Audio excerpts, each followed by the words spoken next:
আজ 20 তারিখ 10 মাস 2025 ইংরেজি সোমবার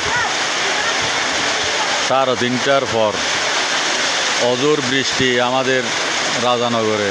মনে হয় নতুন করে বর্ষা শুরু হয়েছে। ছোটোবেলায় পড়েছি আষাঢ় শ্রাবণ 2 মাস বর্ষাকাল, এখন দেখতেছি 12 মাসে 12 মাস বর্ষাকাল।